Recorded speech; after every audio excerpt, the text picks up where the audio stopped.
MLC ఎన్నికలలో Khammam, Warangal, Nalgonda MLC ఎన్నికలలో BC అభ్యర్థి అయినటువంటి పూల రవీందర్ గారికి అత్యధిక ఓట్లు వేసి, ప్రథమ ప్రాధాన్యత ఓటు వేసి, బీసీ, ఎస్సీ, ఎస్టీ, మైనార్టీ మిత్రులందరూ గంపగుత్తగా వేసి అత్యధిక మెజారిటీతో గెలిపించి చట్టసభకు పంపిస్తారని ఆశిస్తున్నాం. ఒకటే విజ్ఞప్తి చేస్తున్నాం, ఇది ఆధిపత్య కులాలకి, అణగారిన వర్గాలకి మధ్యలో పోటీ. అంటే ఆత్మగౌరవానికి, ఆధిపత్యానికి మధ్య ఉన్నటువంటి పోటీ. ఆత్మగౌరవం చాలా పవర్ఫుల్. కాబట్టి మన బలం ఏందో, మన సత్తా ఏందో ఈ ఎన్నికల ద్వారా తెలియజేస్తే మిగతా వాళ్ళందరికి కనువిప్పు కలుగుతుంది. అంటే అసెంబ్లీలో, పార్లమెంటులో ఎక్కువ మంది ఉంటారు, ఎవరైతే చాలా మంది అటు ఇటుగా ఇస్తారు. కానీ ఇక్కడ విద్యావంతులైనటువంటి, వివేకవంతులైనటువంటి ఉపాధ్యాయులు కాబట్టి దయచేసి చేతులు ఎత్తి నేను ఒక్కసారి నమస్కరించి చెప్తున్నా, దయచేసి ఆలోచించండి. మన ఓటు మనమెంతో, మేమెంతో మాకంతా, అంటే మన ఓట్లు మనం వేసుకోవాలని ఆ రోజు అంబేద్కర్ గారు చెప్పారు. కాబట్టి మన ఓట్లని బీసీ, ఎస్సీ, ఎస్టీ, మైనారిటీ అభ్యర్థులందరూ, అంటే ఉపాధ్యాయులందరూ బీసీ అభ్యర్థికి ఓటు వేసినట్లయితే తప్పకుండా గెలుస్తారు. ఎందుకు చెప్తున్నానంటే దాదాపు 26,000 ఉన్నటువంటి ఈ ఓట్లలో 2,600 మాత్రమే వాళ్ళు, మిగతా 22,000 మంది బీసీ, ఎస్సీ, ఎస్టీ, మైనార్టీలు ఉన్నారు. కాబట్టి గెలుపు ఎవరిది? మందే. గెలుపుకి డోకా లేదు. ప్రొవైడెడ్ మనం మాత్రం చూచి మన వాళ్ళకి మనం ఓటు వేసినప్పుడు మాత్రమే, మనం చుక్కా ముక్క నోటికి అమ్ముడు పోకుండా మన ఓట్లను మనం వేసుకుంటే రాబోయేది బీసీ ముఖ్యమంత్రి. ఆ నినాదానికి బలం చేకూర్చిన వాళ్ళం అవుతాం. ఈడబ్ల్యూఎస్ రిజర్వేషన్ ని వ్యతిరేకించిన వాళ్ళం అవుతాం. కాబట్టి దయచేసి ఉపాధ్యాయులారా ఆలోచించండి. మీరు చాలా తెలివిగల వాళ్ళు, చాలా సమాజంలో మీకున్నటువంటి పొజిషన్ చాలా అద్భుతమైనటువంటిది.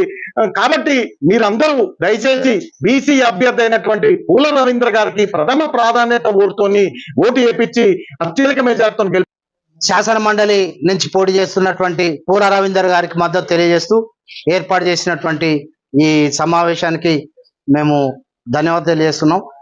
ఒక 4 జిల్లాల నుంచి మాత్రమే బీసీలకు ఇచ్చారు. అసలు ఎస్సీ, ఎస్టీ నుంచి కనీసం జిల్లా స్థాయిలో ప్రాతినిధ్యం లేదు. మరి ఇవాళ 118,000 మంది టీచర్లలో 53,000 మంది బీసీ టీచర్లు ఉన్నారు. మరి 40,000 మంది ఎస్సీ, ఎస్టీ టీచర్లు ఉన్నారు. ఉపాధ్యాయ ఎమ్మెల్సీ ఎలక్షన్ జరుగుతా ఉన్నది. దానికి పూల రవీందర్ గారిని బీసీ సమాజానికి ప్రతినిధిగా, అంటే ఈ సమాజ దిశానిర్దేశాన్ని తెలియజేయడంలో ఉపాధ్యాయుల పాత్ర చాలా పెద్దగా ఉంటుంది. అలాంటి ఉపాధ్యాయుల ఎన్నికలు ఈ రోజు జరుగుతూ ఉన్నాయి. ఈ ఉపాధ్యాయ ఎన్నికల్లో ఉన్నటువంటి తేడా ఏంటి అని అంటే, మామూలుగా జనరల్ ఎన్నికలలో అన్ని రకాల వారు, వయోజన ఓటు హక్కు సంబంధించిన వాళ్ళందరూ ఓటును ఉపయోగించుకుంటారు. కానీ ఇప్పుడు సమాజానికి దిశానిర్దేశం చేసే ఉపాధ్యాయుల ఎన్నికలు జరుగుతూ ఉన్నాయి.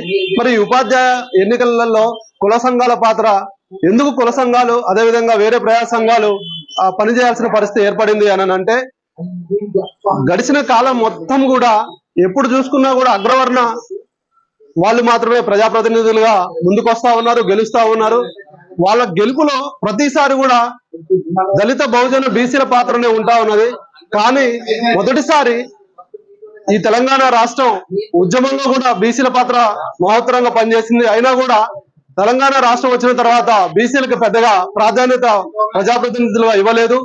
తర్వాత ఈ పరిపాలనను మార్చాలని చెప్పేసి జరిగిన ఉద్యమాలలో బీసీలు చాలా బలంగా పనిచేసి కాంగ్రెస్ పార్టీని కూడా అధికారంలోకి తీసుకురావడం జరిగింది.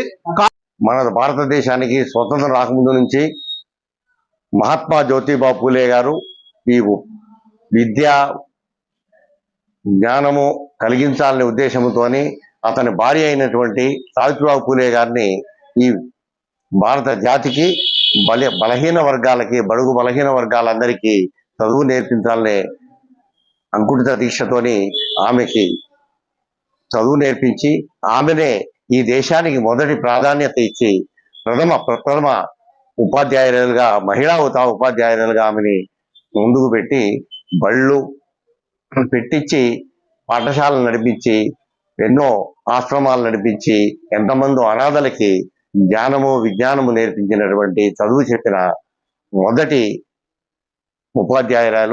ఉపాధ్యాయులందరూ కూడా ఎంతో జ్ఞానము విజ్ఞానంతో ఉంటారు కాబట్టి వారి ఒక విలువైన ఓటుని ఇప్పుడున్న పరిస్థితుల్లో మనకి ఎన్నికలు జరుగుతున్నాయి. ఈ కుల సంఘాలు అత్యధిక కులాలు అన్ని ముందుకు వచ్చి ఒకసారి మనము మన ఓటు ద్వారా ఒకసారి మనం చైతన్యవంతమైన ఓటుతోని మన పూల రవీందర్ అన్నకి మొదటి ప్రాధాన్యత ఓటేసి ఈ రాష్ట్రంలో 2 ఎమ్మెల్సీలు పోటీ చేస్తున్నారు బీసీ అభ్యర్థులు. ఆ 2 అభ్యర్థులకి మిగిలిన అభ్యర్థులు ఎవరున్నా సరే వారందరికి కూడా మొదటి ప్రాధాన్యత ఓటేసి మన ఓటు మనం వేసుకుందాం. మనకున్న శాతం ప్రకారం మనకున్న ఓటుతోని మన అభ్యర్థులు గెలిపించుకొని ఈ రాష్ట్రానికి రాబోయే ఎన్నికలకి రెఫరెండం గా బీసీలకు కానుగ్గా ఇవ్వాలని చెప్పేసి తెలియజేస్తూ బీసీలందరూ ఒకసారి ఎస్సీ ఎస్టీ మైనార్టీ ముస్లిం మైనార్టీ క్రిస్టియన్స్ కూడా మీకు అవకాశం వచ్చిన నాడు మా బీసీలందరూ మీకు సపోర్ట్ చేస్తాము. మీకు ఎక్కడైనా జనరల్ సీట్లలో కూడా మీరు పోటీ చేసిన దగ్గర మేము ఓటేపించి గెలిపిస్తామని చెప్పి మీకు హామీ ఇస్తూ ఈ అవకాశం కల్పించిన మీ అందరికీ ధన్యవాదాలు తెలియజేస్తూ